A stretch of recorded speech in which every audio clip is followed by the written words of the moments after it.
Okay, welcome everyone. I'll call the meeting to order. This meeting is being live streamed and recorded and will be available on the Township's YouTube page. Notice is hereby provided that under the authority of the Municipal Act and in accordance with the Municipal Freedom of Information and Protection of Privacy Act, that all information attained is considered part of the public record. Can I get a motion to adopt the agenda as presented? Councillor Milligan, Deputy Reeve Davidson. No, you're proposing an amendment? Under which section? Under consideration, items for consideration. Enterprise Hall, I'd like to have a discussion on that. Enterprise Hall, what aspect of the hall? Just on the contract. Okay, is that agreeable to the mover?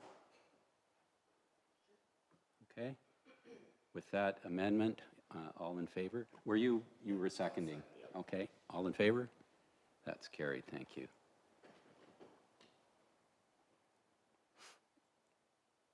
Okay, we have any declarations of pecuniary interest? Councillor Milligan.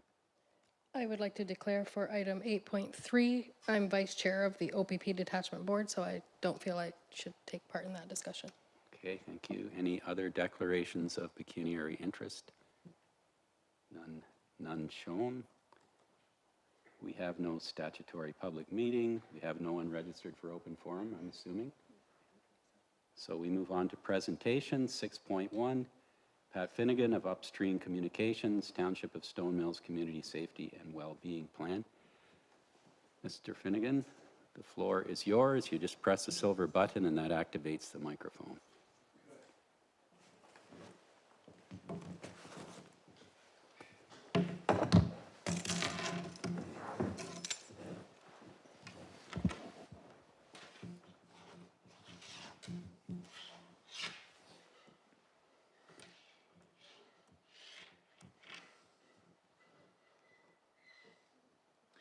Well, first of all, good evening, Your Worship, councillors.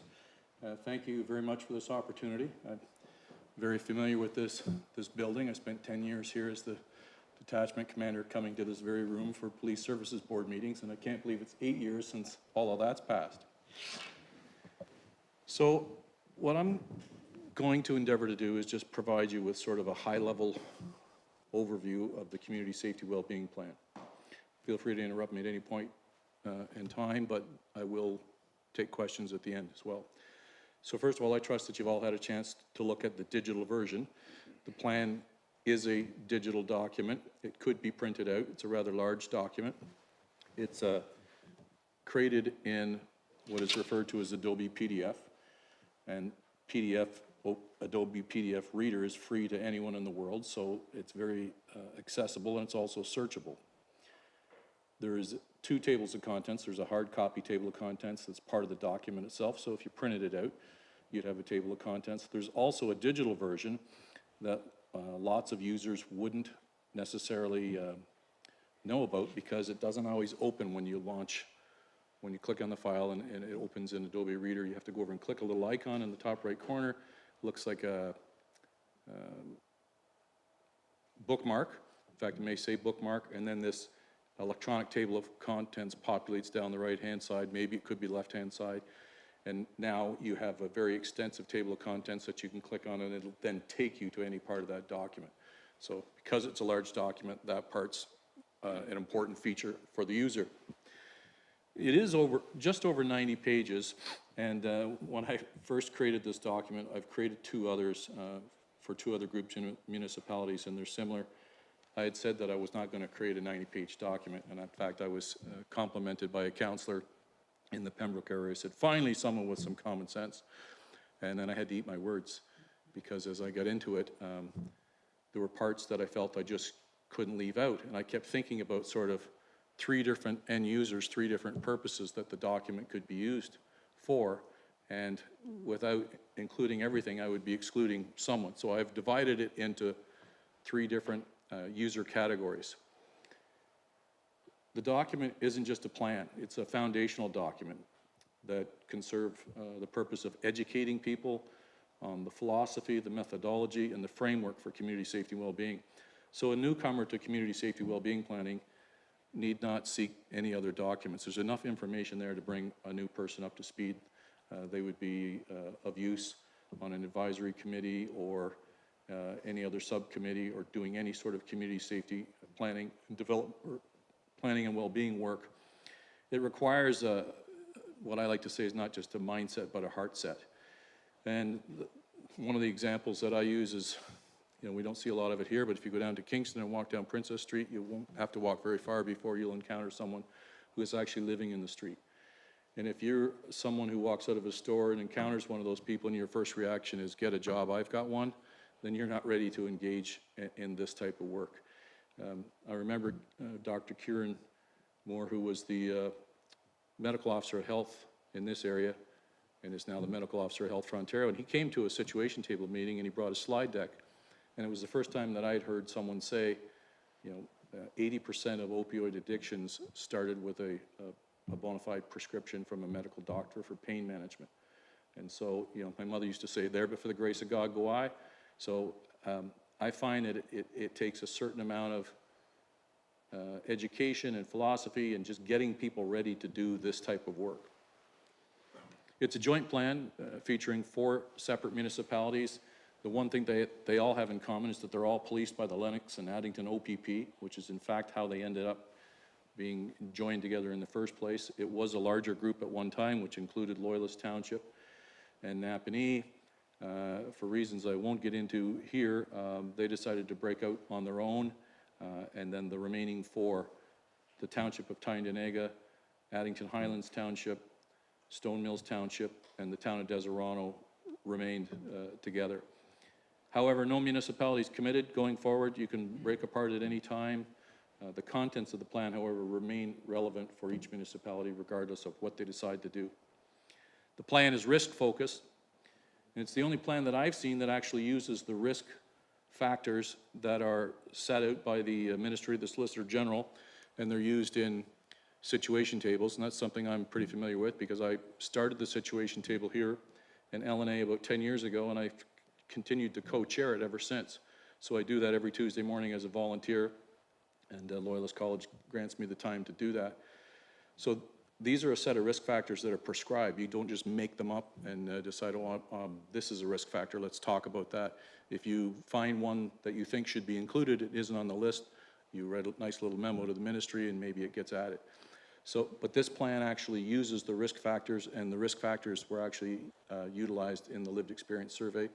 I've looked at 40 or 50 plans around the province. I haven't seen anyone that's done that yet. And I think that's an important feature. You start with risk and you work your way backwards, and a really good example of that is the roundabout down at Deserano Road and what I call the old Belleville Road. And I remember presenting to the Township of Tyndonega. That was known as a high collision intersection. It wasn't the highest collision intersection, but it was high collision, and when they did have accidents, they tended to be serious accidents. So a whole bunch of different sort of risk mitigation strategies were looked at, and they came out with the roundabout eventually. And I asked about a year ago,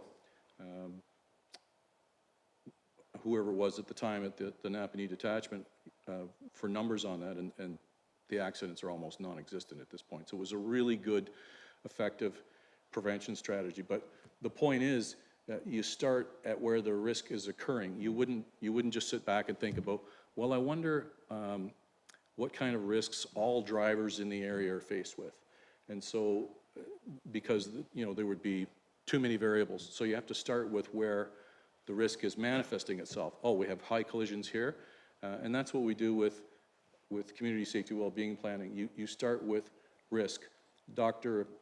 Hugh Russell, who's the sort of original pioneer of all of this and was the advisor to the government on community safety well-being planning and the legislation, he actually likes to refer to neighborhoods and not groups of people. And he simply refers to high demand and low demand neighborhoods, and high demand refers to high demand for emergency services. And so if you look at the 4 pillars of community safety well-being planning, the very first one is crisis intervention, and it's a red zone, and that's where people are at risk. That's where 911 calls are. And the problem with that, you'll see in my executive summary, I've used the poem Humpty Dumpty. I teach that to my students at school. We're actually able to do a lot with that, you know. Poor Humpty Dumpty, let's try to put him back together again. It would be so much better if Humpty didn't fall off the wall in the first place, and a lot more inexpensive for those rushing to his aid. And so that's what we've done here. So we start with risk, and the reason that I share that is some people, when they first encounter this, are left with the impression that all of our municipal taxes, resources, talent, whatever, seems to be focused on a sort of a thinner slice or a smaller group of people, those who are marginalized. But that's where you have to start, because it's the only logical place that you can start. And as you work your way out from the red zone through the other 4 colors, which I'm not going to, you know, I don't endeavor to teach that here in the short time that I have, but that ends up benefiting everyone. And one of the happy coincidences, it's not the reason that you do it, but one of the happy coincidences is you save a lot of money, a lot of downstream emergency response money. It's really expensive to respond to 911, whether it's police, ambulance, fire, children's aid, mental health and addictions. And it's usually too late. Irvin Waller, a professor at Ottawa University, refers to it as trying to put the toothpaste back in the tube. It's actually possible to do, but it's really tricky. And probably what you have to do to the tube in order to get the toothpaste back in means that it'll never be the same again. And victimization is like that. So we start with risk and we work our way backwards. There's 3 levels of user engagement. The one that I call the elevator pitch, which is just a 1-page document. So if you don't know what community safety well-being planning is, you've never heard of it before, you can just take a look at that page. There's some graphics and some text there, and you'd walk away with an idea. If you've got a bit more time, like you're at I call it the dentist office read, you're waiting at the dentist for an appointment, and you've got 10 minutes, there's 7 pages of information there. And for everyone else, there's what I call the deep dive, which is over 60 pages of information. And that's for someone who's a scholar who's interested in this, someone who wants to become part of the advisory committee, somebody who wants to lead an implementation team regarding a new protective factor that we're trying to install to mitigate risk. All that information is there. And again, it's not just focused on steps of the plan, it's educating people. I like to say, you know, you say you want to play hockey, the first question somebody's going to ask you is, can you skate? And if you can't, you're going to need to learn how to skate first. And then it doesn't stop there, where you're going to need to learn the rules of the game. And you're going to need to learn something about the positions that the players play. And if you can educate yourself in all those areas and develop skills in those areas, well, then perhaps you're ready to play hockey. And this work is similar to that, in my opinion. There's a section dedicated to key initiatives that are already in place, a number of things that are in place that serve all of the communities, things like the Morning Star mission, things like the Police Mental Health Partnership. That's just a fantastic partnership, and it was, you know, so long coming, and it's being copied all across the country as the way to do business. The early versions of that in the U.S., they were training police officers to become you know, mental health and addictions workers. So now you've got somebody who's highly trained and highly equipped to do a specific function, and you're training them to become something else. It didn't make a lot of sense. So we already have addictions mental health workers, so now they work alongside the police officer, sometimes ride in the same police car to the scene, or take their own car, or in some cases go to the call without the police even going with them. And so, as I'm sure you know, there are mental health and addictions workers now that have an office right in what I still call Napanee detachment, LNA detachment. So that's a wonderful example of a community safety well-being initiative that serves everyone. Then there's some priority risks that have been identified. The top 4 are mental health or poor mental health, access to appropriate housing or inappropriate housing, drug abuse, and poverty. Those 4 risk factors, like all risk factors, are interrelated and they don't exist in isolation. And you'll really never just work on one without affecting the others, and you won't find one prevalent risk factor without there being a cluster of others. The other, so those were considered very high, and then there was high child abuse, social isolation, and physical violence. But, you know, it shouldn't come as a surprise. You wouldn't need to do any sort of a study to arrive at that. You could simply watch the news and you'd come to the same conclusion. I think I could stop just about anybody who's been around on the planet for a while and say, you know, what are the issues that are facing some of our populations? We watch Belleville in the news, we watch Pembroke in the news, the opioid crisis. All of that is hitting far too close to home. So this plan, it doesn't commit any of the municipalities to spending one red cent at this point, not one penny. Instead, what it does is it invites you to continue to develop capacity from within, utilizing existing resources where possible to reduce risk and promote health and well-being. And there's ways to do that. There's 6 clear steps that are outlined in the plan. Number 1 is the inventory of the existing programs and services to identify redundancy and gaps.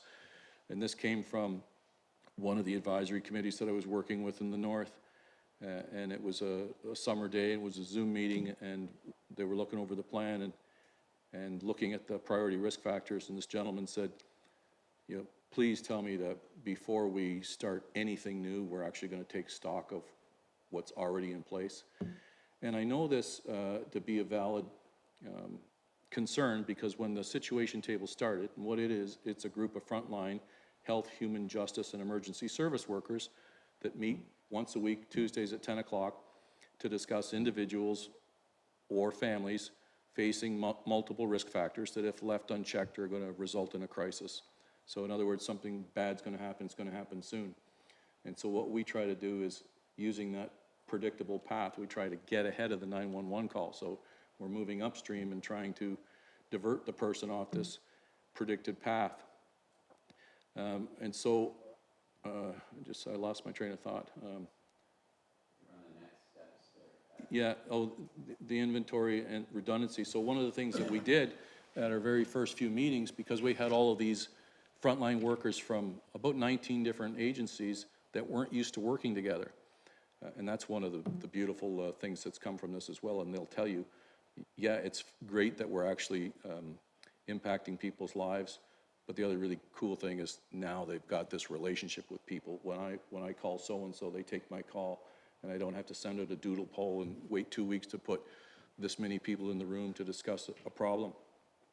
So what they did was they took turns getting up and just talking for 5 minutes about what their organization did and kind of what they specialized in. And what would happen after every single person spoke, someone would say, oh, you do children's mental health? We do that too.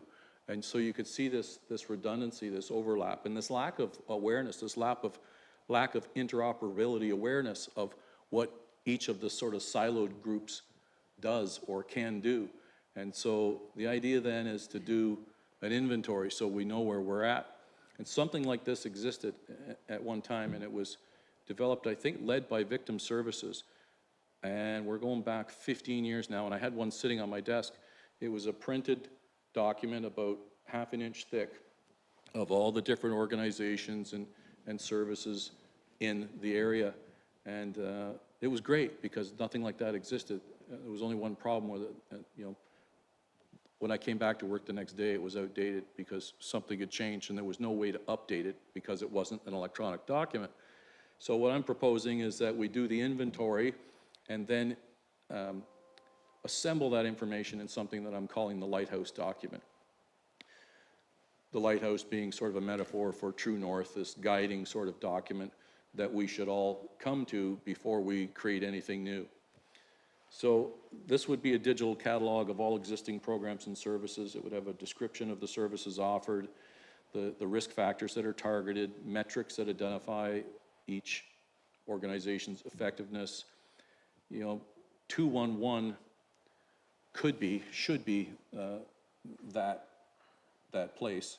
And I know Jason and I have talked about this, and Jason today, this afternoon, just for fun, I wanted to make sure that things hadn't changed, and I Googled 211, and there it was, this wonderful Ontario directory, and I queried drug addiction.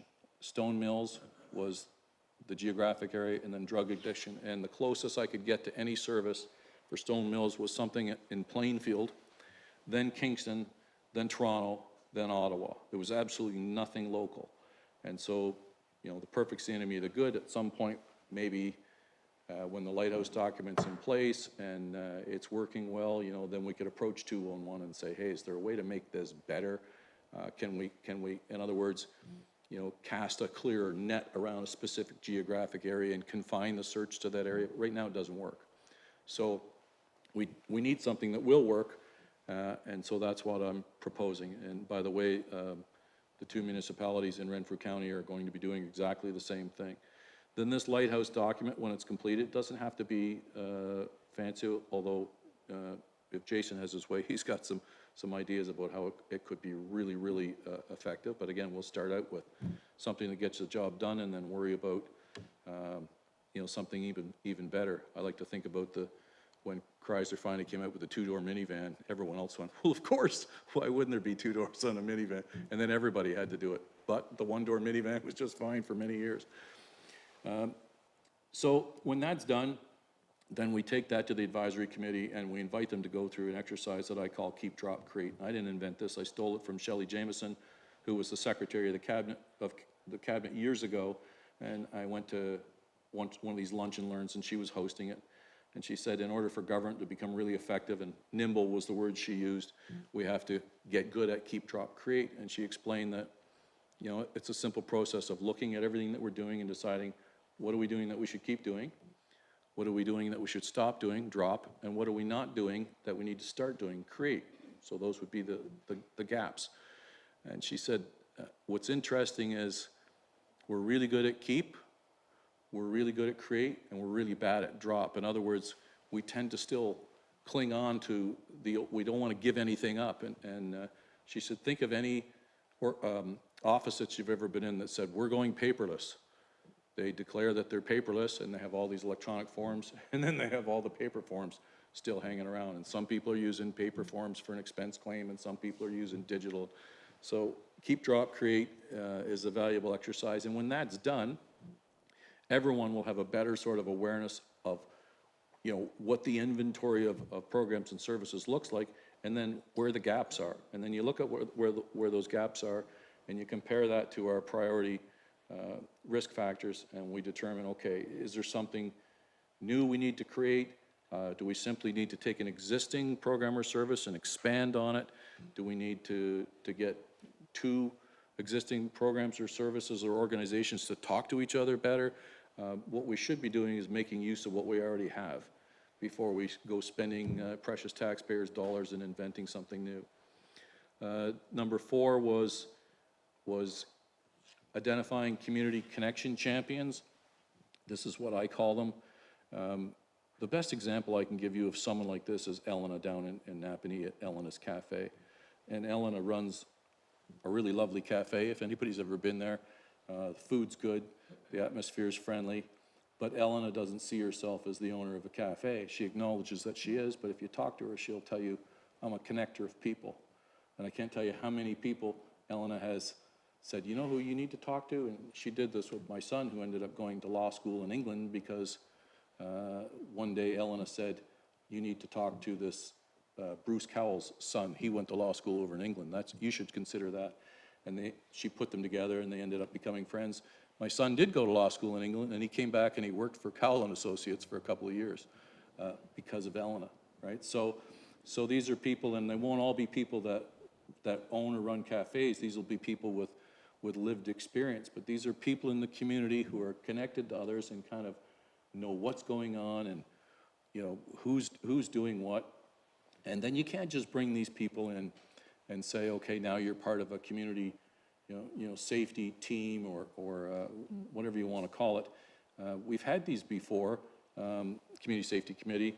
They were called Community Policing Advisory Committees, and I'll tell you what my experience was as a detachment commander. No offense if anyone's ever been on one, but you would get 3 or 4 people on these committees, and the people that often would sign up for them would be somebody that had a particular pet peeve. Like, they speed on my road, and I've been trying to get something done about it. Nothing's being done, so I want to be part of this committee, and maybe something will get done. What we want are people that have a sort of a broader scope, and then they should be educated or trained or oriented, maybe is a better word, in 4 different disciplines, and I'll just list them. I won't get into them. And what I'm suggesting is, as a volunteer, I'd be happy to deliver that training to them.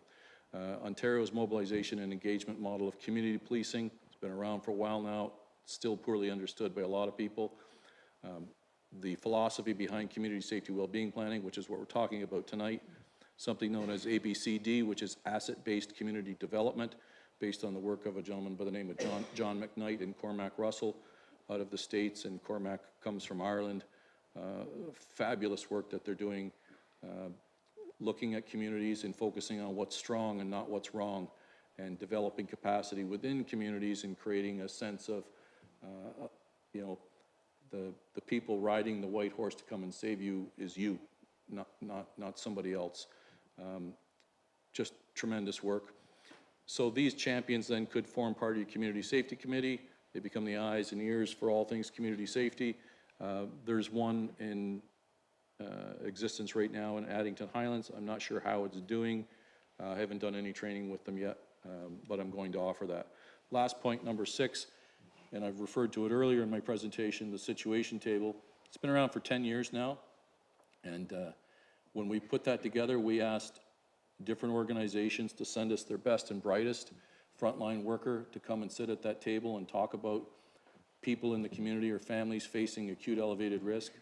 A lot of people have come and gone. There's some that have been there since the beginning, like myself and a few others. But one of the things that happens is that the organization, let's use addictions and mental health. They say this is our point person. This person will come to the table every Tuesday morning and participate in the meetings. And then everybody else goes on about their business, and it doesn't really get talked about, and the years go by, and there's no organizational awareness whatsoever. What is the situation table? What is acute elevated risk? How do I make a referral? When do they meet? What happens at the table? What's a likely outcome? And then what's my role? And I know this is true because school boards have been participating for a long time.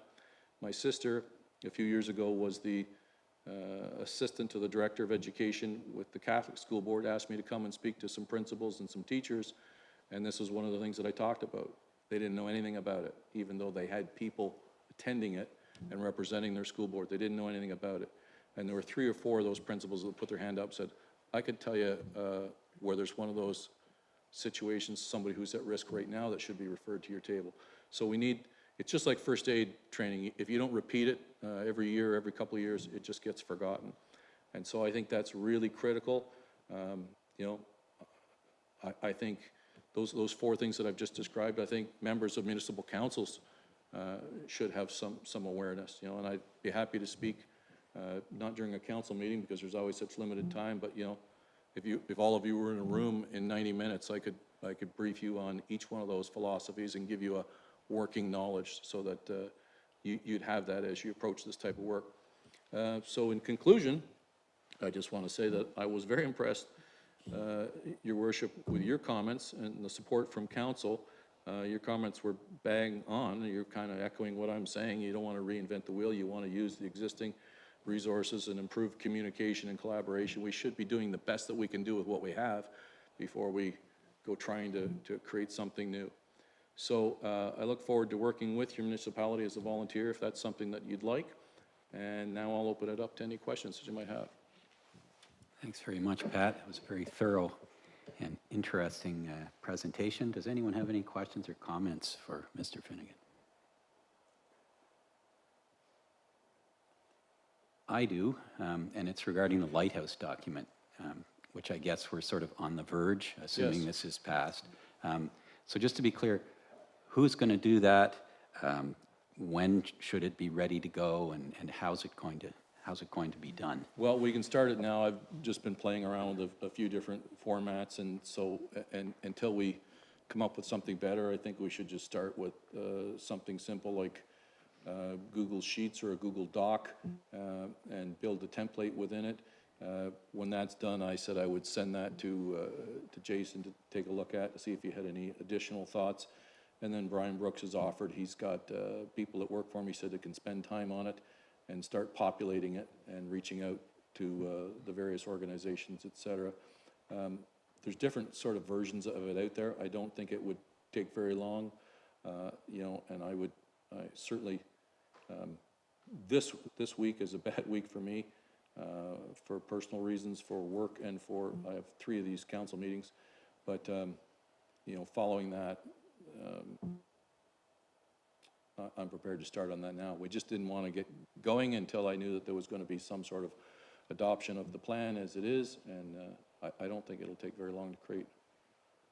Good.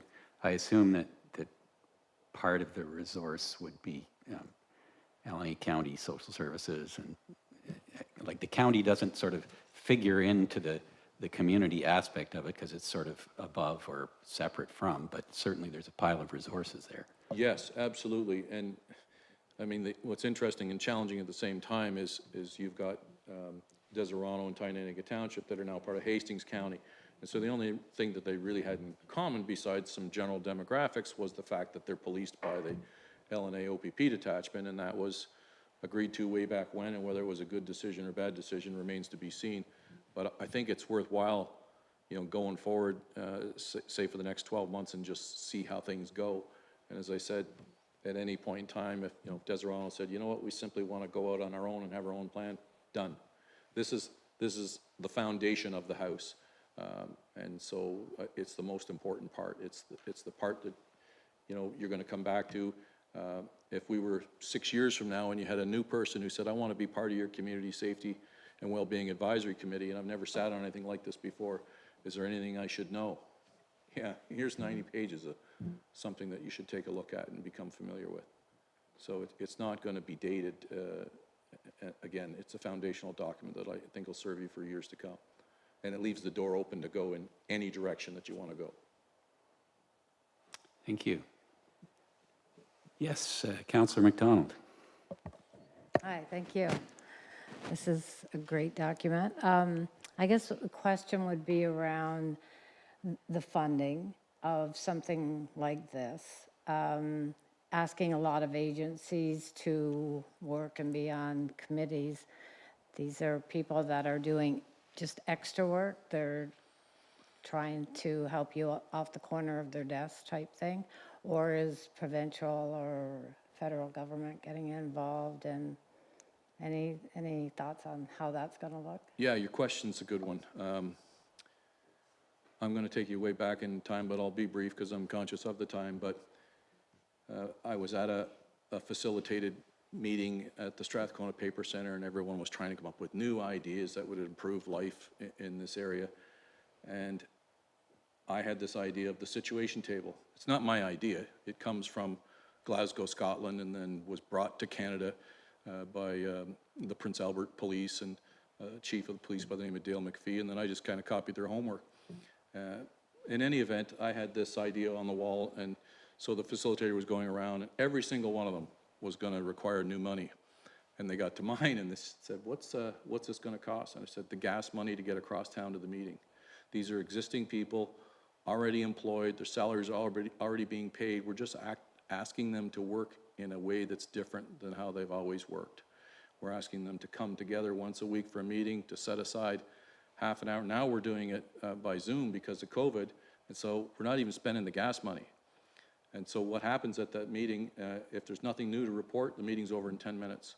If there's a new situation to look at, the meeting for the general group is about 20 minutes, and then just those who are going to be involved in what we call a filter 4 intervention, which means within the next 24 to 48 hours, those frontline workers from those agencies that think they have relevant services go out, find this person, knock on their door and say, hey, we're with Community Risk Watch, and we understand you're having some difficult times right now. We have some free programs and services we'd like to talk about that could change the trajectory of your life. Can we come in and talk? And the acceptance rate across the country is about 80% on that, which I wouldn't have believed. So I think, so the advisory committee, that's simply a group of people. We're not asking them to do any work. We're asking them to provide advice. And so the advisory committee would get together and, for instance, participate in the Keep, Drop, Create exercise. And when we're through all that, if there's some consensus, yeah, you know what, we could all benefit from a program that does X. and it doesn't exist right now, or it would be a required add-on. And I'll give you, so the advisory committee wouldn't be part of the implementation committee, although someone could, just like a counselor can lead a different project. Someone on the advisory committee with the skill set could say, well, I'll lead this. And then the implementation task force could be made of 4 or 5 or 6 people that have nothing to do with the advisory committee, that have an interest in doing this. But I'll give you a really great example of how we need to change the way that we think and do things.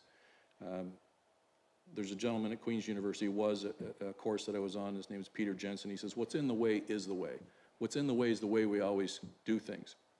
I was at a meeting as the detachment commander, and we were talking about, and I know this is recorded and somebody may be offended by it, but I don't care, because it's the right thing to say and do. So we were talking about the warming center at the time, and saying that, you know, all of these people that leave the warming center in Napanee at around 7:30 in the morning, really, you know, that's a pretty good clue that they're homeless because they're spending the night in a warming center. And wouldn't it be great if someone from social services, you know, went down there and talked to them? And the response was, well, we can't do that because we don't start till 8:30, and they let them out at 7:30. And I'm sitting there thinking, oh my goodness, across the road, the police officers start at 6 a.m. and they work 24 hours and they work weekends. And so, you know, that changed. They changed that later on. And the same idea with addictions and mental health. Well, they only worked Monday to Friday. They didn't work weekends. They didn't work evenings. And now they do. They work right along. What's in the way is the way. So I think there's incredible opportunity to simply look at the way we're doing things and tweak the way, to come up with something, an innovation or an iteration of something that already exists, simply make it better without actually having to spend a lot of money, or any money for that matter. Thank you. Anything further? Then I'll entertain a motion to receive Mr. Finian's report from Councillor Lalande and Councillor Milligan. All in favor? That's carried. Thanks very much, Pat. Okay, thank you. Yeah, we'll deal with this on the agenda for approval coming up. Okay, thank you. Appreciate your time. Yeah, well, it was a very good presentation. I appreciate Go it. Leafs, go. I had to get that in. Right, we'll be in touch, Jason. James, we'll see you. Thank you. Good night. So do we have a deputation? Yeah, so we come to deputations. Ronald Storing and Bob Hunt have a petition regarding the closure of Ratty Road. If either or both of you gentlemen want to approach the microphone here.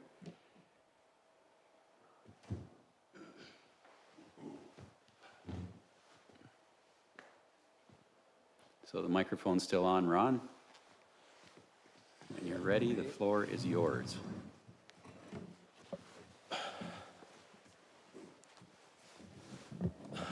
Well, thanks for being able to get a time to come in and do this.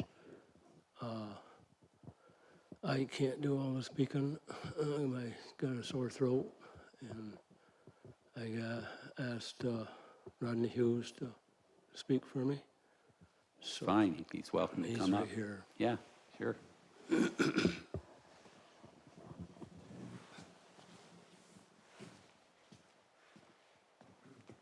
I give you a handout? Certainly, yeah.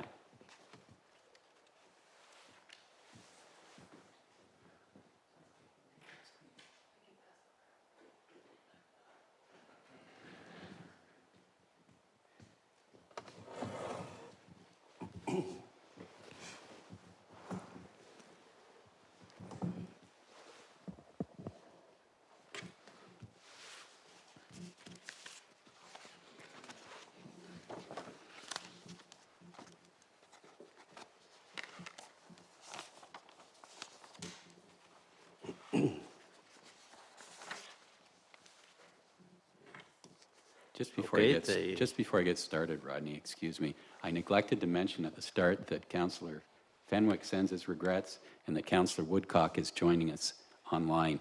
And Crystalie, if you have anything to offer at any point, just speak up because I may not notice your hand raised. It's a very tiny window that I see there. So, sorry, Rodney.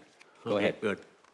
Thanks very much for the opportunity to talk about something that's dear to my heart and dear to the community that I live in.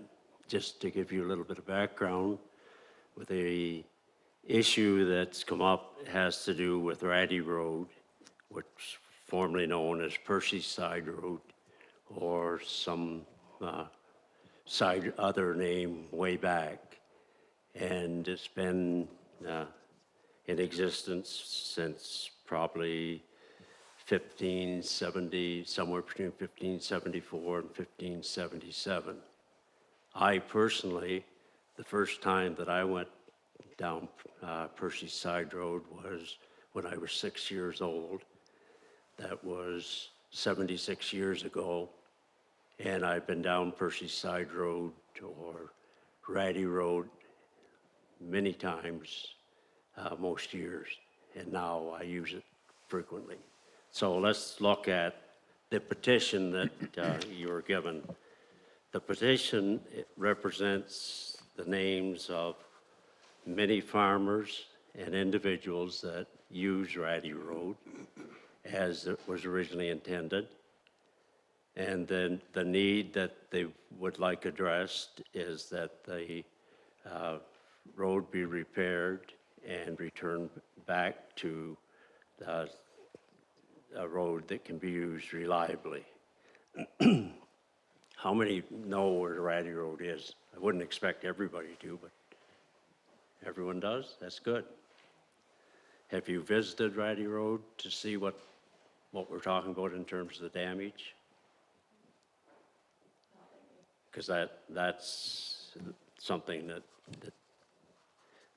I can provide a little bit of background information on tonight before we leave. Now, what we hope to accomplish tonight is that we can get across that farmers use that road, and it was intended for farm use, and that when Ratty Road was established, there were no random appointment of the road like the engineers did when they drew the grids and drew the lines on it. It wasn't random, and it had a special significance to where it was placed. And the prolonged temporary closure is an inconvenience for our community, for the farmers in our community. Now, if you look at attachment A on the handout I gave you, it's a drawing that I drew up of where the actual road is. And the surveys drew the concessions, Hinch Road and Centreville Road, and then drew the land distribution in. And if you look at A, B, C, D, E, those are farms that go from Hinch Street to Centreville Road, or if you want to look at it the other way, Centreville Road to Hinch Street. And this is the special significance of what the engineers were faced with when they did this. Right through those farms runs a creek called Mud Creek, and it starts somewhere around Perry's Lake and goes out to the Salmon River. And when the engineers looked at establishing a road in that area, normally they would go down to the boundary where this goes, Hinch Road turns and goes up, and put the road in there, but there was a problem. The Mud Creek Marsh and Creek was a place that wasn't very practical, or a place that was possible to put a road at that time, or I don't think at this time, very cheap. So they looked for a spot that could be established, and that's where the not random comes in. They picked a specific spot. If you look at the historical establishment, and that spot provided a place that you could put in a stable road bed, and it was fairly narrow, so it would be the the least expensive. And that road was put in to serve these farms, the A, B, C, D, E, because the Mud Creek and the marsh was almost inaccessible most of the time. And I can tell you from growing up on Farm A, Lot 8, that they were right on. We never, in all of my time, and our family owned the farm, and I own it now, for 89 years. And all of those 89 years, there's never, in our family, or anyone I know of, that's got across there with anything with wheels on, even if horses were drawing it. The only time it could be crossed was in the wintertime with a sleigh and horses. And there is a sleigh bottom buried in the swamp that during a lot of the time when you tried to cross it in the winter, the marsh area wouldn't freeze solid and the horses and the sleighs would drop through. And I've unloaded and loaded for my dad loads many times that dropped through that. So you try to walk across it, you'll find out why the word mud is stuck in front of the creek, because it is a muddy, swampy area. Okay, that's the establishment that the road was not random, and the road serves the farmers in a special way. So it's a road that needs to be kept open and accessible for the farmers. Now, the next part is that the community for, 237 to 240 years somewhere, whether they surveyed in 84 or 87, kept that road as a reliable road for use for that community. And the community, working with their elected officials or wherever, made sure that the road was kept in a reliable way. And that meant that the road bed had to be substantial to do that, and that's substantial right up to today, I'm sure. Now, the difference today is that the farms still exist. The farms are still divided by a creek and a marsh that you can't go across. And the road is used as it was intended to be used, as a pathway up between the two to get back to your farm. Now, and the location has, in terms of what's happened in the community, in terms of other uses of roads to get to mills and get to stores and get to services, that's shifted. And the place that most of the service is provided today is in Roblin. And the people that go to church and go to stores and buy gas, the farmers and everyone else in the community, use Ratty Road to go back through to Roblin if they're in that section. So that's what it was intended for. That's how it's used today. In addition, the water source at the creek, that's about the only accessible spot for the community in the drier seasons to get water if their wells go dry, or if they need water for their gardens, or if they have a situation where they have to have an outdoor fire and have to have safety backup, then that's where the water source is for that community. And I'm impressed to see that you have the super tanker shuttle service certification for stone mills. And the picture that I've attached is, you'll see one of those at Centreville Road, and I think you have one at the quarry too, don't you? So you have those installed, and that's for the protection of the community. And it'd be, not to be answered, but it'd be interesting to see as many people taken advantage of the certificate of accreditation for their insurance purposes? Because that's a valuable asset for the community. Okay? So that's the part of radio. Now, the other part is in terms of relaying you some personal information about what happened to that road. And if you look at the attachment B, where my artwork, I got diagram 1, 2, and 3. Back when I first went down Ratty Road, diagram 1 existed. There was a bridge, and the bridge had a, I think, plank bottom to it and the sides, and it went up the hill on the south end, and on the north end it sloped down. And when the water came in from in my case on this one, the top, upstream, it would go under the bridge, but many times the bridge couldn't accommodate it. But when it got to a certain height, it ran over the road to the north. And there'd be a little bit of erosion every year of the surface, but the road bed would still be accessible, would still be reliable for walking over. We still drove our cattle over it when we took them back to the back, and we still could walk over it. You didn't sink in like you did in the mud in the marsh. So that road served the community quite well, that arrangement.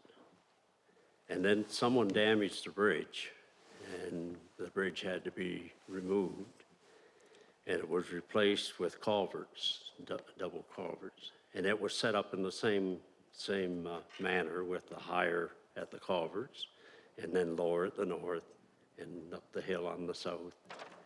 And that functioned very well too. The culverts, if they ever became blocked or the water rose up near the top of them, then the water ran over the road, and the same thing happened, erosion at the top stuff, but the road bed remained solid, and it remained reliable for people to walk over, and we continued to use it, and no real problem. Then, when the solar was put in, there was a third tile put in. And the third tile was, I understand, was for turtles to go through, or aquatic life to go through. And when they did that, they raised the road up high, right from the back, right through to over the tile and up the hill. Now that worked really well for about 5 years. I think about 5 years is how long it was set up. And this year something happened. And that something happened was that water built up on the upstream side. And I went over the road about a week before the damage occurred. And on the upstream side, I noticed that it was higher. I couldn't see the tiles up there. But on the downstream side, I could see the top of the culverts. And the downstream side, it didn't occur to me that the culverts would be plugged, because the normal maintenance, you clean it out, and that's keeps it clean. You don't get that kind of backup. But the next time I went up, there's a temporary road closed sign on it, and so something had happened to the road for us to close it. And if you looked at it after it was done, you'll see, and we have pictures of the tile, or the culverts, I call them tile.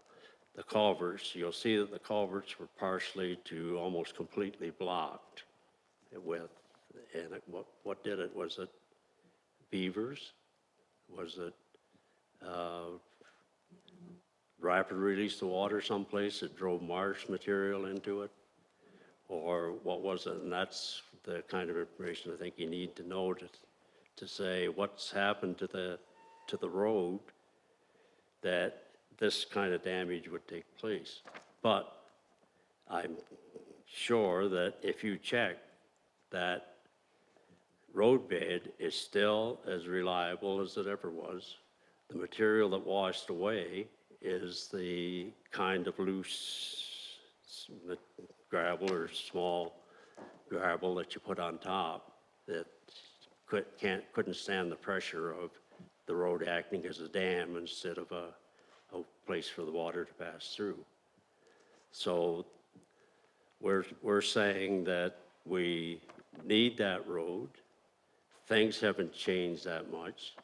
The population has increased in terms of the south side of Ratty Road and the north side, the Hinch Street and the Centreville Road side. There's more people, and there's more people in the future that'll be using that road.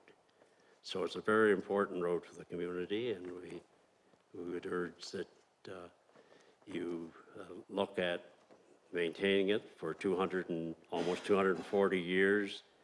It's been successfully kept open for use as intended, and we would hope that this council would be able to keep it going for the future. And we as a community will help any way that we can to ensure that that valuable community resource remains. Okay, thank you. We appreciate this opportunity. Well, thank you for your presentation. Does anyone from council have questions or comment? Yes, Councillor Lalande, go ahead. Thank you very much, Mr. Hughes, for your presentation, and Mr. Storing. Your last comment, I wasn't sure what you meant by that. You said we, the community, will do whatever we can to ensure what Well, what I'm saying that if you need information, if you need, for example, and I don't know whether you do or not, do you have infrastructure insurance? Do you need verification or someone to verify that this kind of thing happened? And if you need pictures of what took place, those kind of things we can contribute to. Okay, thank you. And in terms of helping spread the word, in terms of the road has to be temporarily closed for a little longer period of time, we can help with that in terms of making exceptions, but long-term, no. That's not good for our community to leave it closed long-term. Anyone else? Councillor Milligan. I just wanted to mention that, first of all, I feel bad that people are already upset enough to do a petition and, a delegation to council. Thursday with this on the agenda was the first that I'd known there was any mention of it possibly being closed. So I'm assuming at some point we'll get a staff report to see what's going on and what the options are and the costs and all of that.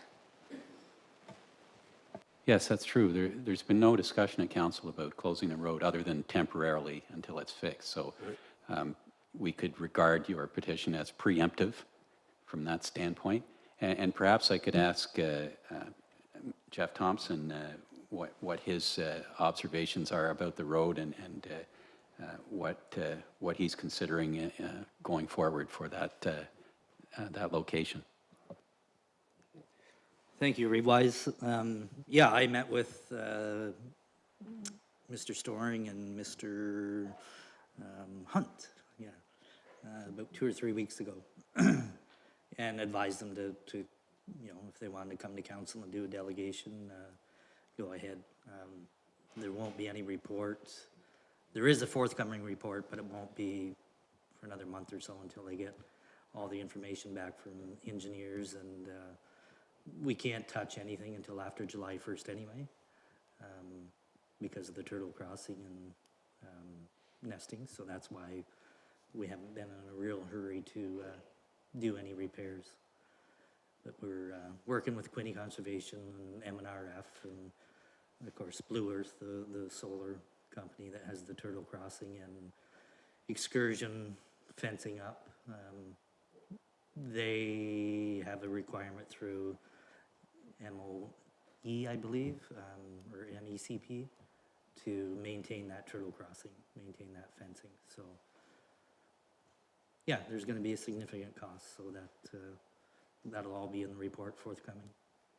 I can work with Mr. Story and Mr. Hughes and get some more information, but if that's desired. So until, for the next couple of months, it has to remain undisturbed then at this point. So it will be closed for at least a couple more months. Is that what? That's right. July 1st, we can't Yeah. do anything unless we do an application to MNRF for immediate threat to life and to do any works there. Okay, that's fine. Anything else? So thank you so much for your presentation, and it's good to keep these lines of communication open.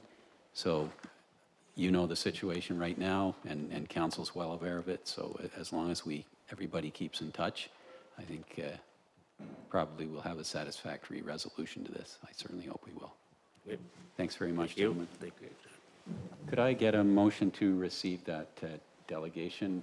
Deputy Reeve Davison and Councillor Lalande, all in favor? That's carried. Thank you.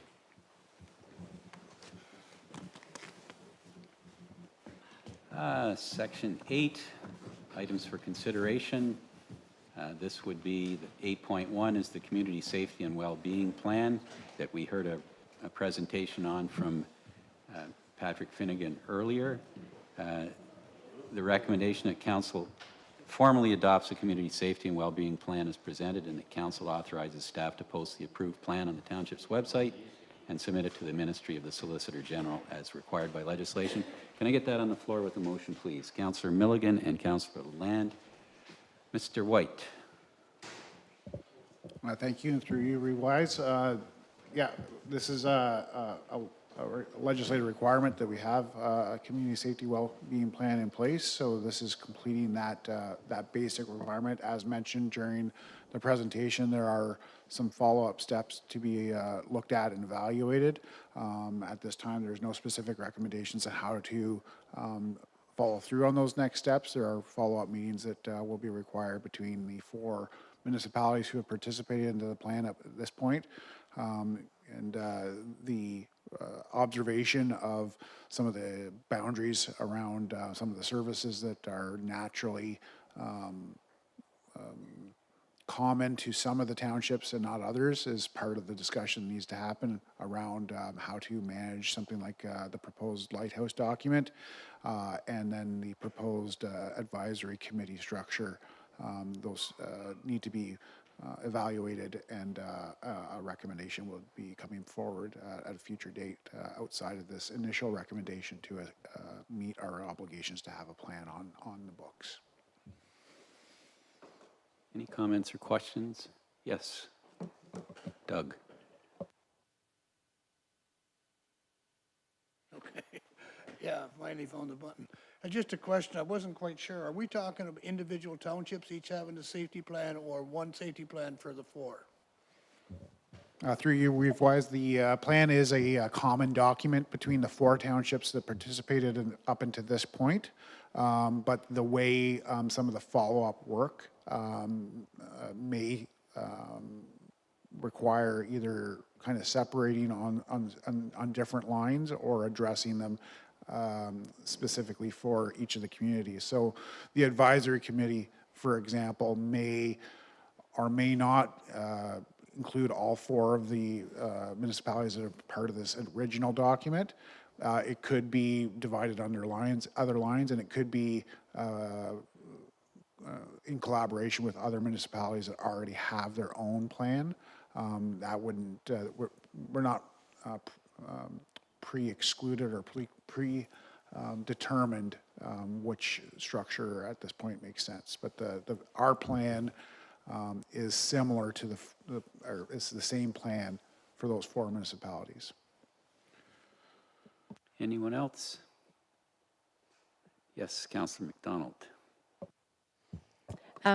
Would you know if through the advisory committees, Are you including some of the service clubs as well, or are you just looking at paid kind of nonprofit agencies? As I, through you, what Reeve-wise, as I understand it, the advisory committee is going to be a group of, that is going to have a wide range, I guess.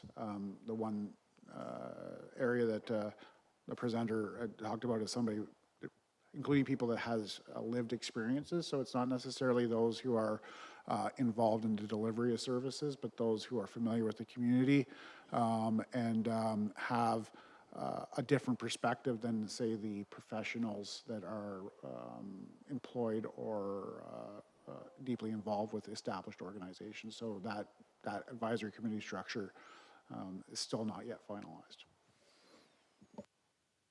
Anyone else? In that case, I'll call a question. All in favor? It's carried. Thank you. Item 8.2 is strong mayor powers. As you know, this was something that was dropped on us from above recently, and the recommended motion is simply that the report be received. Can I get a mover and seconder to get that on the floor, please? Yes, Deputy Reeve Davison, seconder, please. Councillor McDonald. Clerk Teeple, do you want to address this? Sure, thank you, Reeve-wise.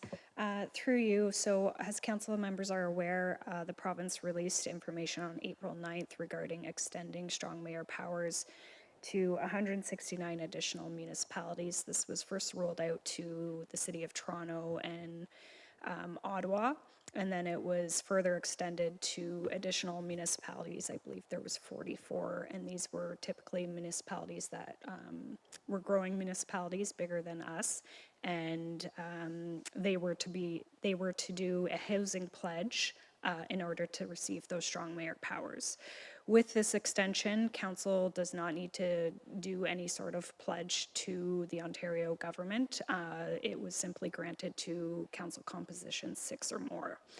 Then on May 1st, the township received confirmation that strong mayor powers would be extended to the township of Stone Mills.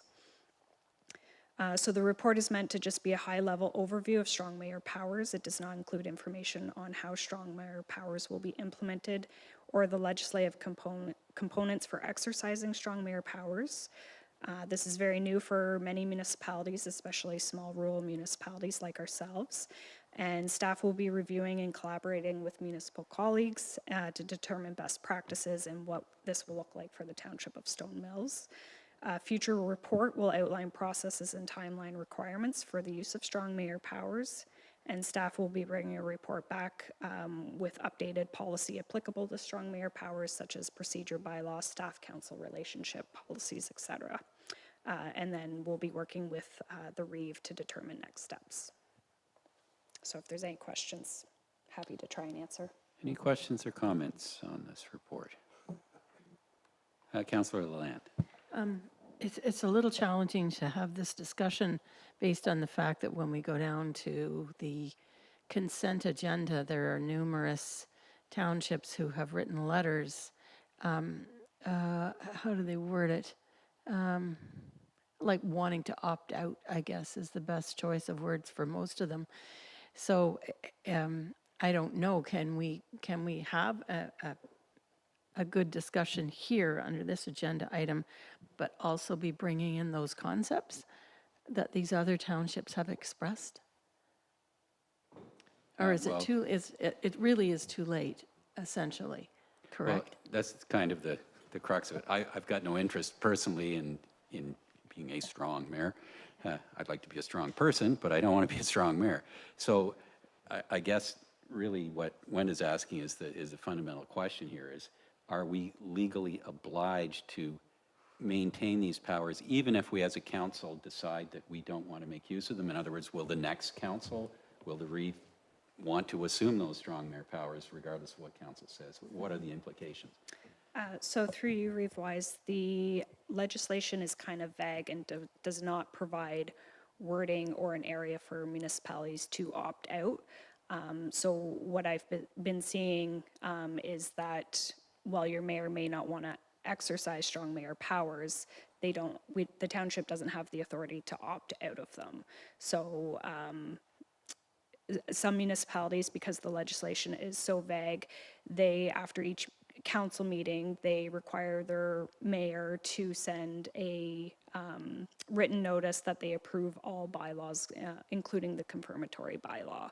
That, because the legislation speaks heavily to anything that advances the building of more homes in Ontario, and that legislation is so broad, they just do, they apply it to basically the whole council agenda.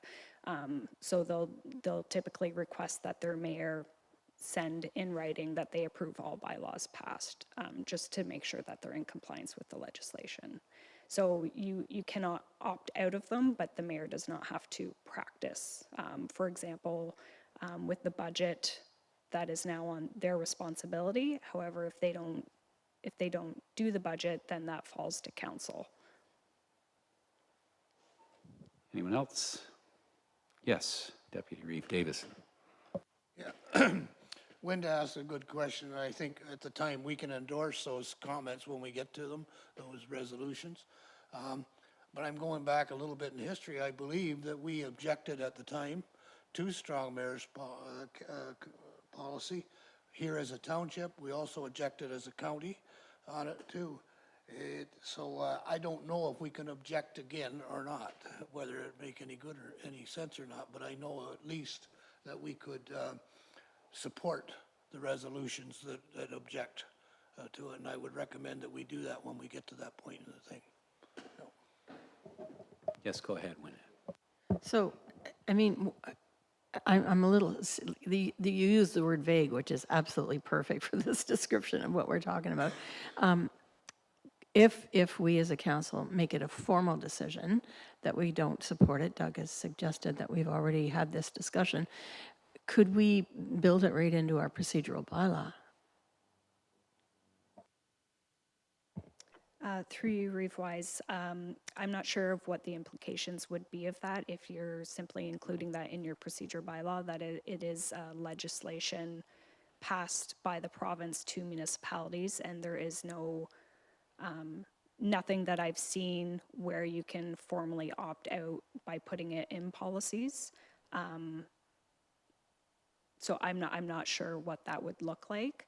I haven't seen it done in any municipalities yet where they just simply opt out and they put that in writing in a procedure bylaw, for example. So I don't know what the implications of that would be for council. Council does have, if council members want to make a motion that they do not support strong mayors in the township of Stone Mills, we can certainly draft a letter to the minister and forward that on behalf of Reeve or on behalf of council. That's at the discretion of council. And then for the items in the consent agenda, we can pull those and send a letter of support to those municipalities and then copy the minister on them. I'll let Councillor Milligan go ahead on this one. I was just going to make a motion to do both of those things, right, to the minister and to the folks that wrote those other letters.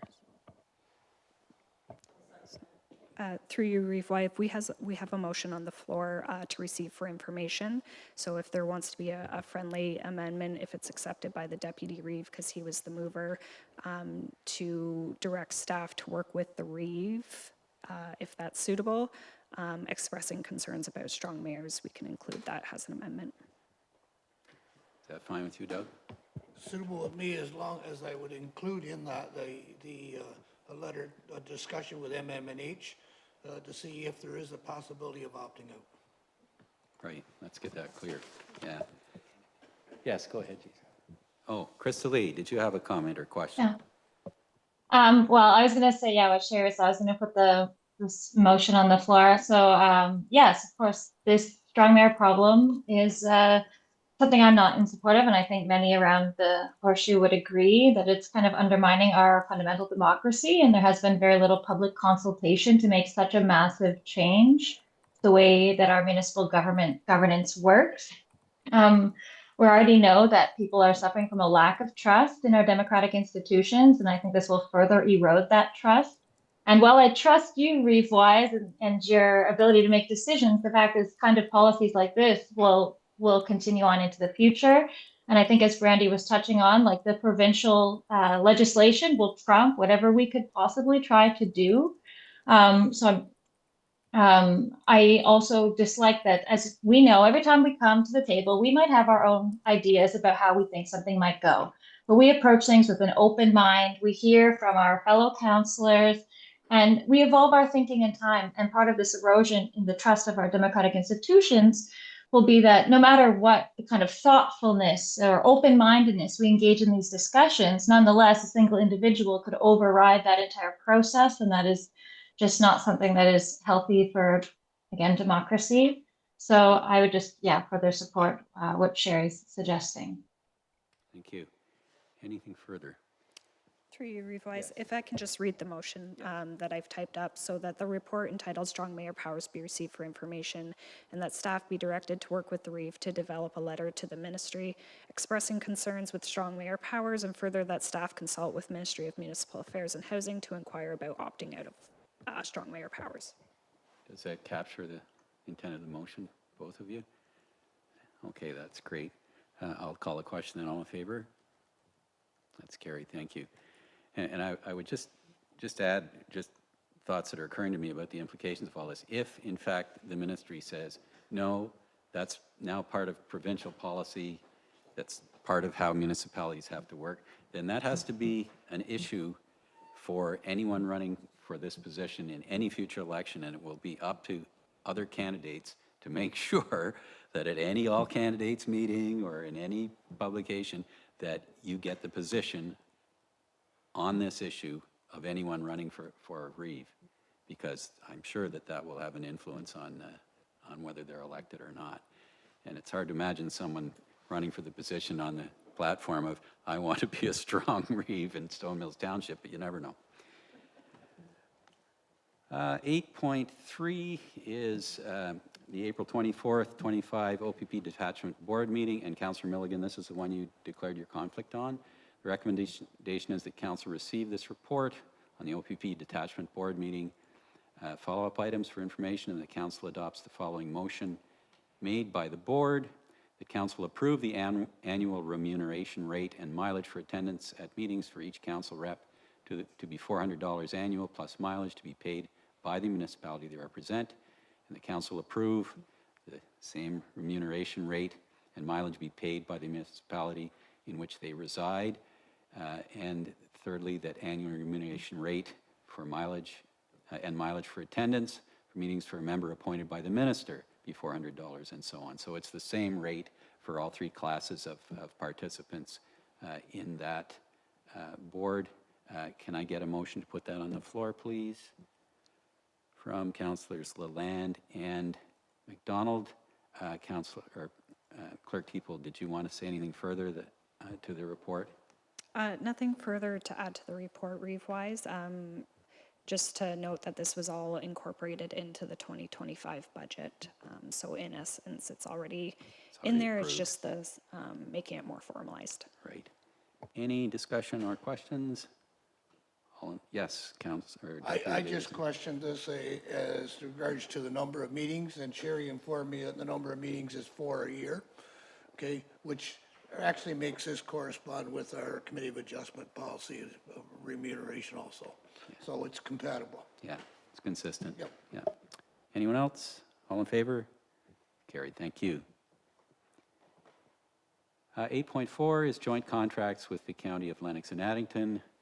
The recommendation is that Council receive the staff report and that Council awards contract for Section B of tender number 2025-04 for the 2025 microservicing program to Miller Paving Limited in the amount of $191,054.50, excluding HST. 2, the Council awards the contract for Section B tender number 2025-07 for the 2025 roadside spraying program to Corporate Weed Control, and that further Council authorizes the Reeve and CAO to execute the joint contract. Can I get that on the floor by motion, please? Councillor Milligan and Councillor Lalande.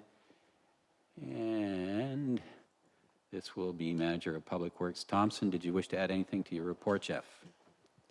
Through you, Reeve-wise, nothing further to add, but happy to take any questions. Any questions for Jeff or general comments? None? All in favor? That is carried. Thank you. Item 8.5 is bylaw to establish tax rates and to provide for the collection of taxes for the current year. The motion is the bylaw to establish tax rates and to provide for the collection of taxes for the year 2025 be enacted and passed, and the Reeve and clerk be authorized to sign and seal. Can I get that on the floor, please, by motion? Councillor Lalande and Deputy Reeve Davidson. Now, unfortunately, our treasurer could not be here this evening. Are there any questions or comments? This is a routine kind of, okay, I'll just call a question. All in favor then? That is carried. Thank you very much. Okay, which brings us to the consent agenda is, oh, yes, I forgot Doug's 8.6. This is to discuss the Enterprise Hall contract. Yes, go ahead, Doug. I was asked to bring this up because as we all have received, I'm sure, communication regarding the Enterprise Hall contract and the cleaning program of it from different ratepayers and ratepayer groups in Enterprise. When you read all of the information that's been provided to us, and also through some personal contact that's been raised with me, it's became apparent to me that or it appears to be apparent to me that the level of service that we were receiving was higher than what we may receive in this new contract. I'm not sure if we were aware of that or not. And it concerns me a little bit that we may not be getting the same level of service. And the reason I state that is this. That hall's been looked after by the community since inception, I guess since it was built. And the community has demonstrated many, many times ownership of that hall.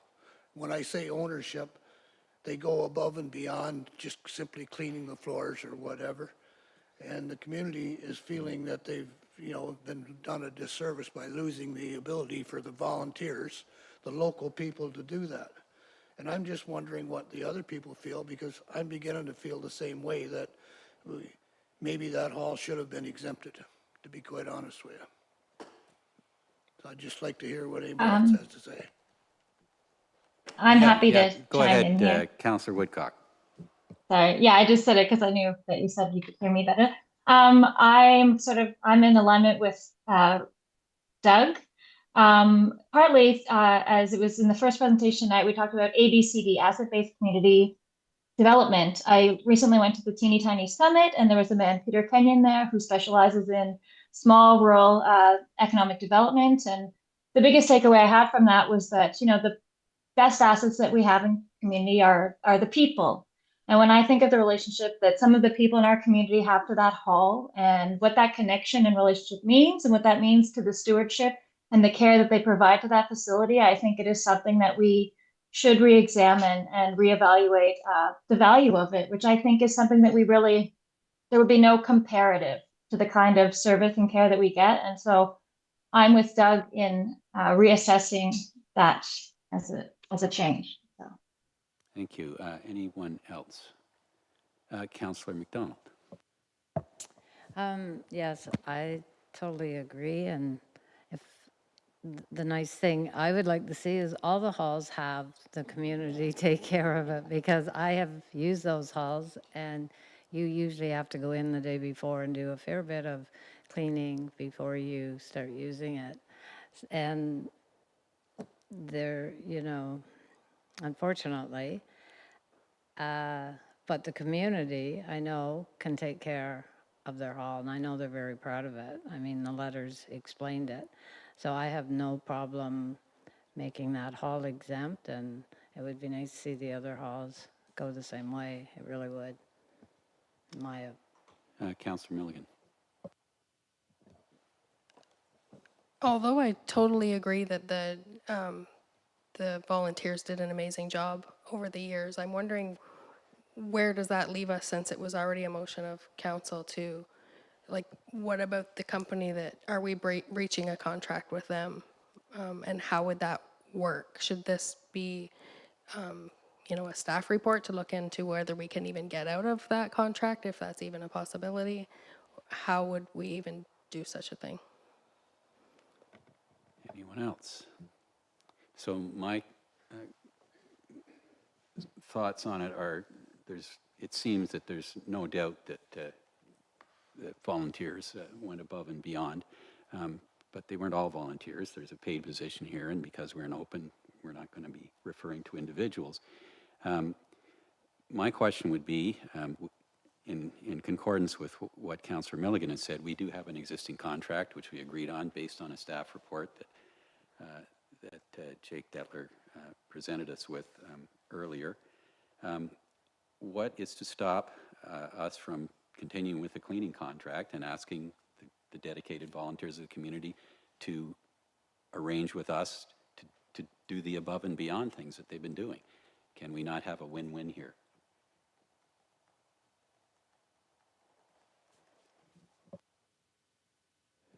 Okay. Come on. Okay. If that thought crossed my mind, whether it's possible or not, the level of ownership, and I use that term loosely, but the level of ownership that I feel from the people is that they don't want to change from what they're doing. They're more than pleased to be able to go above and beyond the service. And to me, I would say, if we can't get out of the contract, that's one thing. But it doesn't hurt to ask, can we exempt that hall? If we can exempt the hall and maintain the level of support from the community, I think it's a plus. The hardest thing to come across in this world anymore is volunteers or community active spirited people to want to get involved. And when you got a group, as long as you can maintain that group, I think you're better off. Krista Lee said it way better than I did, but they are a very important asset. I would like to see us at least ask if the cleaning company, if we can get exempt the hall from that contract and see where we go from there. Mr. Detler, do you have any comments on the issue at hand? Yes, through your revise. I'm a little insulted by the suggestion that if you rent a hall from Stone Mills Township, you need to spend a day cleaning it before you have your event. But anyways, I have a hard time prognosticating how easy or how difficult it would be to get rid of a recently signed contract. I can't prognosticate that tonight. Anything further? Does anyone wish to make a motion on this issue? Yes, go ahead. Make a motion that we at least ask, that we address the contract. You're seconding that, Wenda? Yeah? Any further discussion? All in favor? Motion is carried.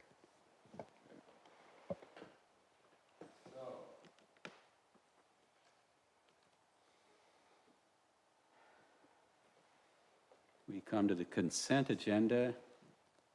Are there any items that council wishes to pull out of the consent agenda before we approve it?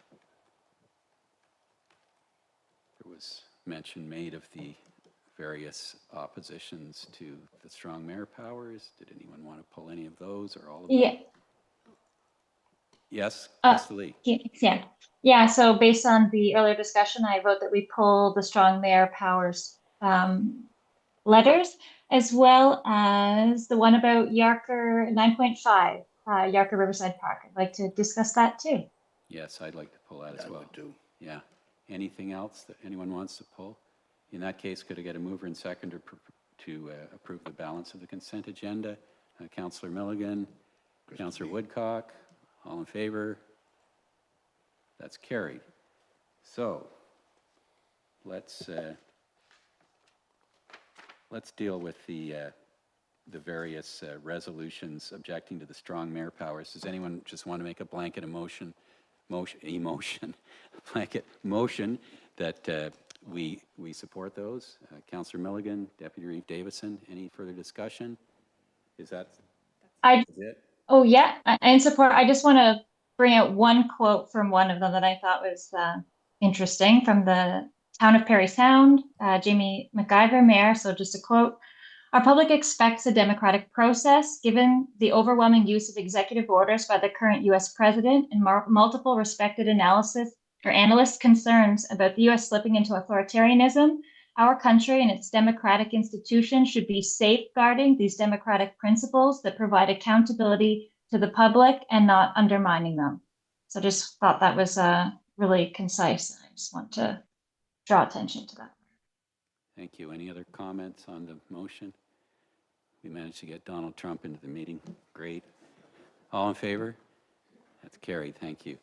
So the Yarker Park and Playground.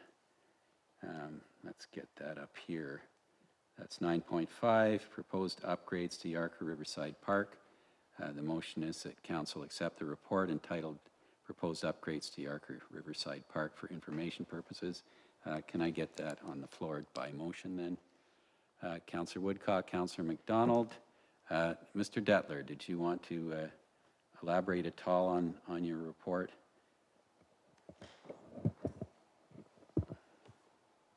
Thank you, Revise. This is a report that was a year in the making. Had to do many steps in 2024 just to get to this point. Had to have meetings with Quinte Conservation, a floodplain analysis done of the park. The floodplain analysis found largely that the park was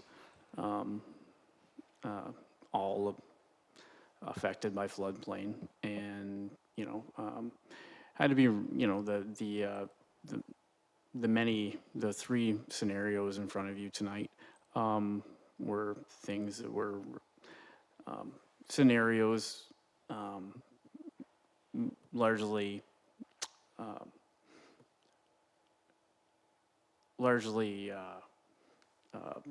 that were as a result of the restrictions that we have on the floodplain, and there's various cost scenarios with the thought that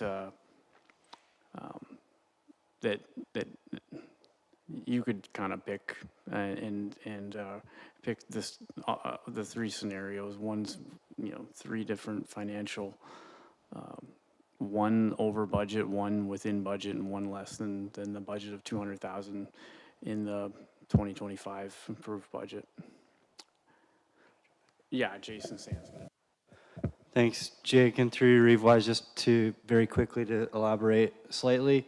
The purpose of tonight's inclusion on the agenda is to ensure council's, of course, one of the first as the elected officials of the corporation to understand what we've been working on behind the scenes for what Jake alluded to, a better part of 12 months with respect to the redevelopment plan for the park.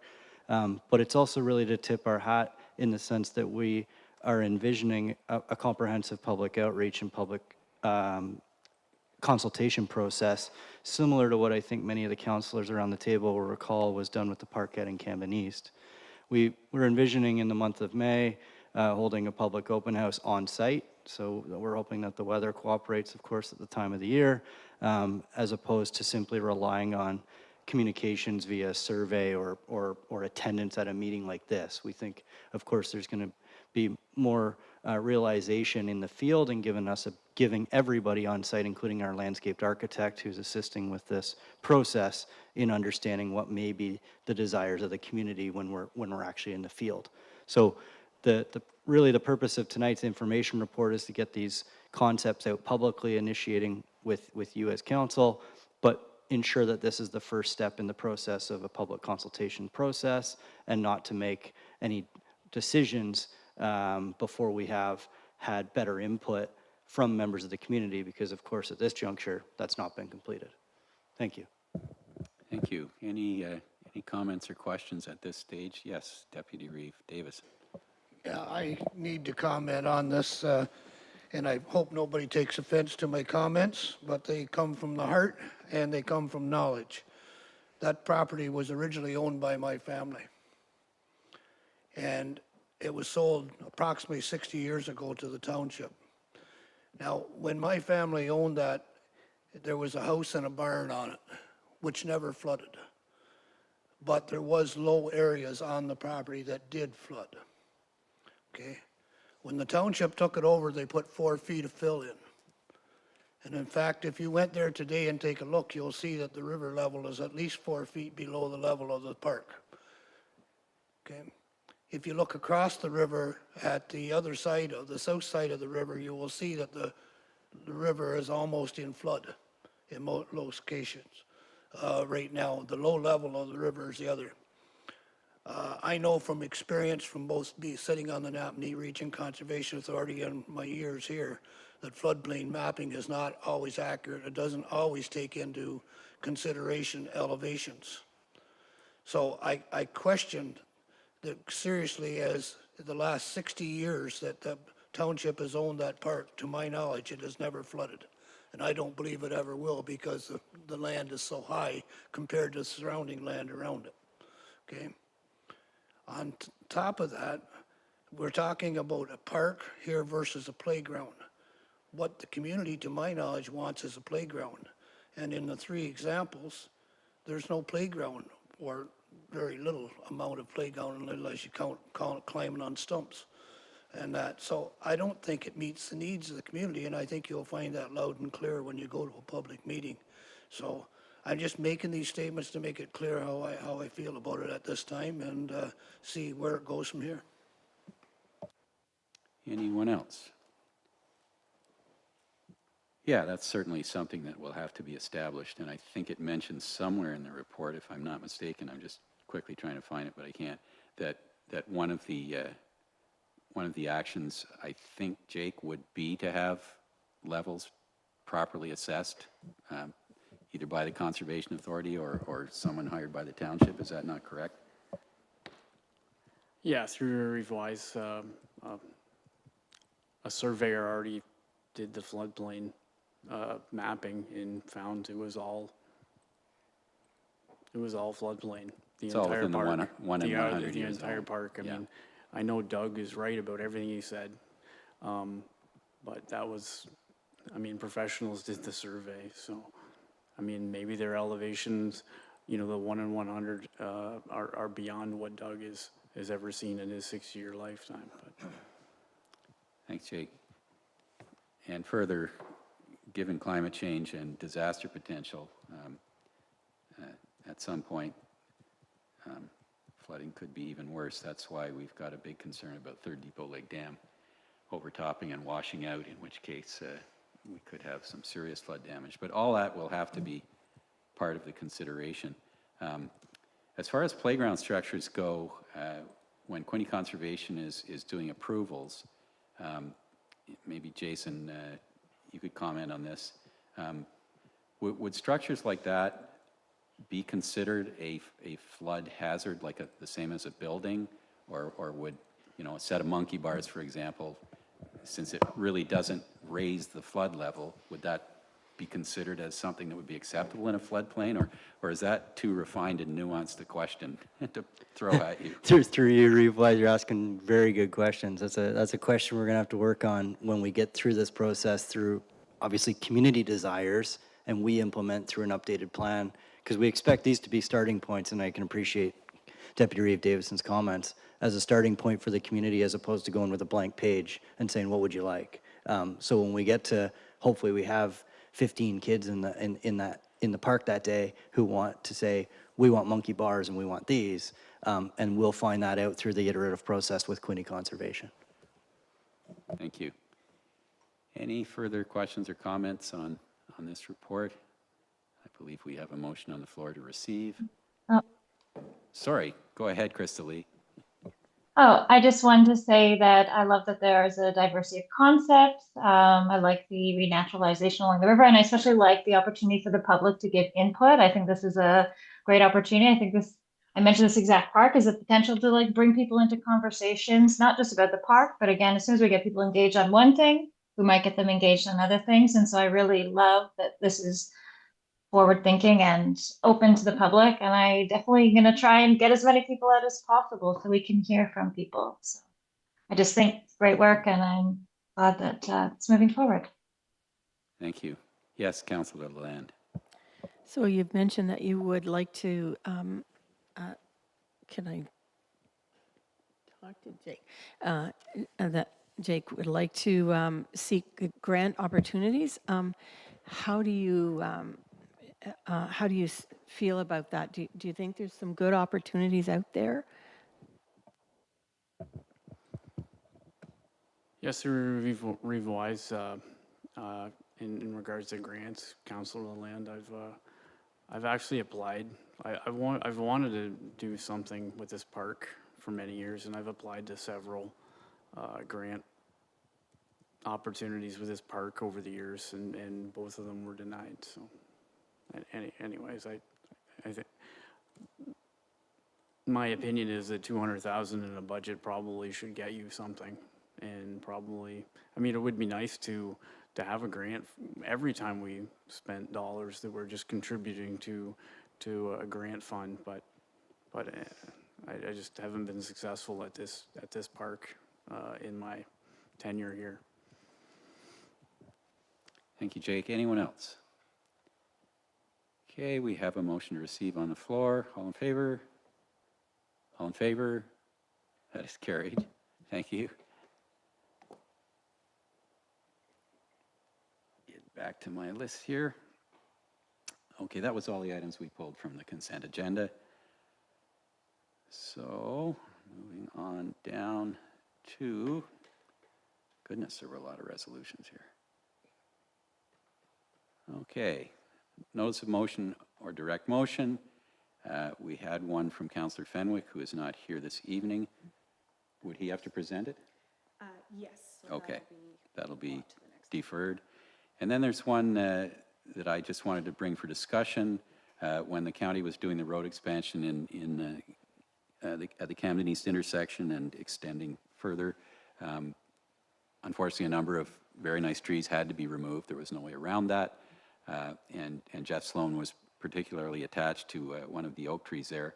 And he sent me a letter a few weeks ago wondering if the township would entertain the donation of a tree. He would prefer an oak tree just to replace the one that he was fond of for the parkette in Camden East. So I just wanted to present that for discussion. I'm not asking for approval, just wondering what council thinks about that. And I would start, though, with Jeff, because he knows how very small that spot is, and what his thoughts would be on planting a sort of full-size tree such as an oak in the parkette, and what the implications might be from his standpoint. Sorry to spring this on you, Jeff, but... Thank you, Revise. I remember the email. An oak tree may not be the best there, just because it's so shaded as well, too. The only green area we have is the back portion. We have a couple out front that they're full with flowering bushes and some perennials. But in the back, and I don't want to encroach on the property owner either with a full-size tree, the two neighboring property owners. But we could look at a different option of maybe a red maple, smaller bush red maple type tree. But if you wish, I can work with that email, who submitted that. Thanks, Jeff. Any discussion? Yes, Councillor Lalonde. I think there is a small version of an oak tree. It's in the family, and it just doesn't get as like big. Is that something you would add to your exploration? Yeah, I'll work with Jake through that. I think we have a supplier that we get trees from, so maybe they would have some recommendations on what to plant. And we don't want anything too close to the intersection, just so it doesn't impede sight lines and in the future. Not my lifetime, but somebody's. Yeah. Yeah. Anyone else? So, yes, go ahead. Well, I would just put my 2 cents in. I think it should be of a miniature version, one of the smaller variegated trees. I mean, yeah, in our lifetime, it won't be a problem, but 50 years from now, it'll have to come down, it'll ruin the park. You know, so it needs to be something that's going to have a smaller canopy. Yeah. Yeah. So, I don't know, do you want a motion on this? Through you, Reeve-Wise, yes, please. And because it's yourself making the motion, you'll need to step down as the chair and hand the chair over to Deputy Reeve, and then you'll need a seconder. I have a drafted motion if you want me to read it. Yeah. Okay. That council accept the request from a resident to accept the donation of a tree to be planted in the new parkette in Camden East, and that staff be directed to work with the donor of the tree to determine type and placement. Okay, I'll hand the chair over to Doug to call that question. Moved by John, seconded by Linda. Yeah, that's fine. The question, all in favor? Opposed? Christine, I didn't see. Did you say opposed? No, sorry. There's just a slight delay of my. Okay, I'll take the chair back. Thank you, Doug.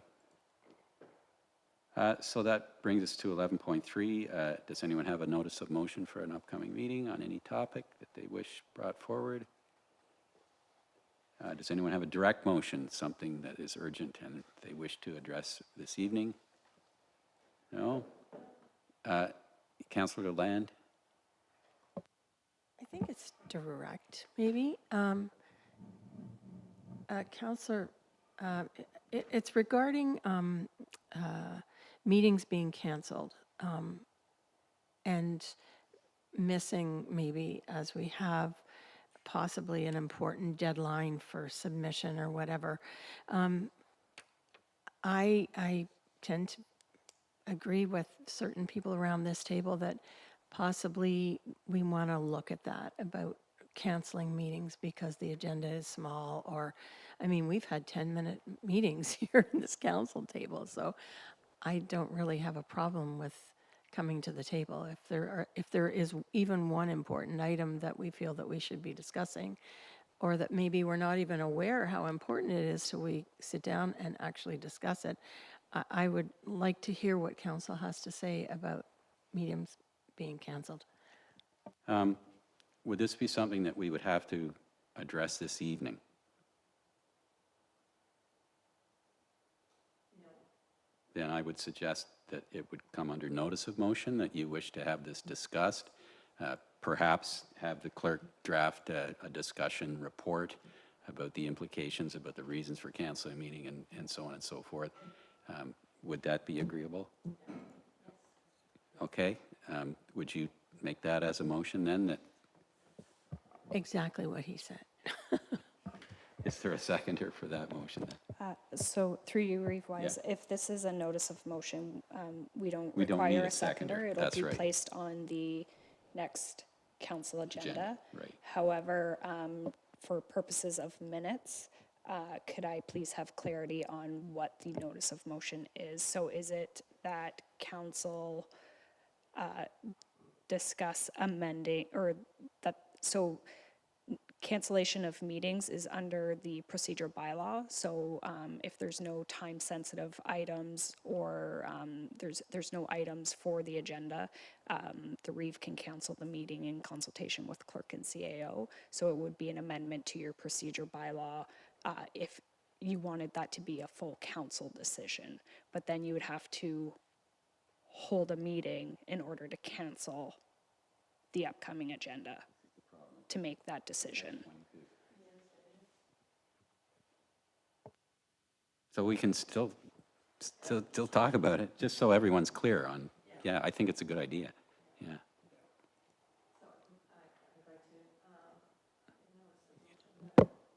That at our next meeting, we have further discussion on the procedural bylaw and how it reflects canceling of meetings.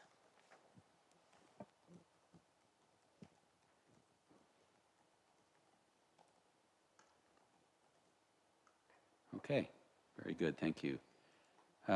Any announcements that anyone wishes to make at this point? Very well, then we are going into a closed meeting pursuant to Section 239 of the Municipal Act.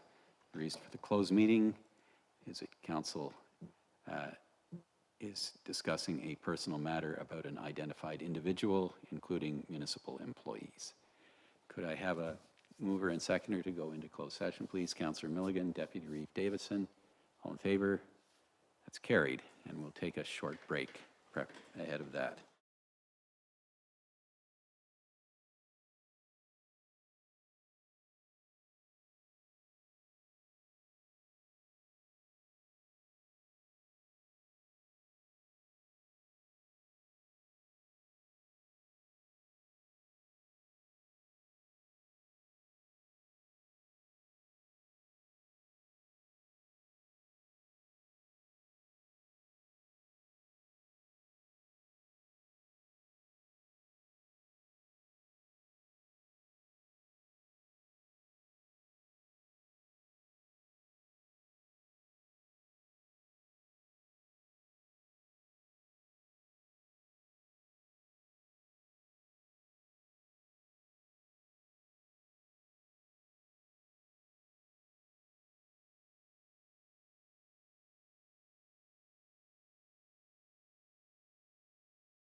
If anyone's still watching online, here we are.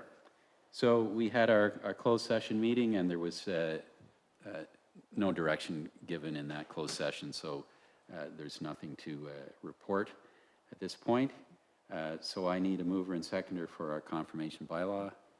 Councillor Lalande, Councillor Milligan. Sorry, can we just do a motion for the rise and report? Okay, yeah. Deputy Reeve Davidson and Councillor Milligan to accept that rise and report. All in favor? That's carried. Okay, who moved the confirmation bylaw? Was it Sherry? Okay, Councillor Milligan and seconded by Councillor Lalande. All in favor? That's carried. Motion to adjourn. Deputy Reeve Davidson and Councillor McDonald. All in favor? Carried. Thank you very much.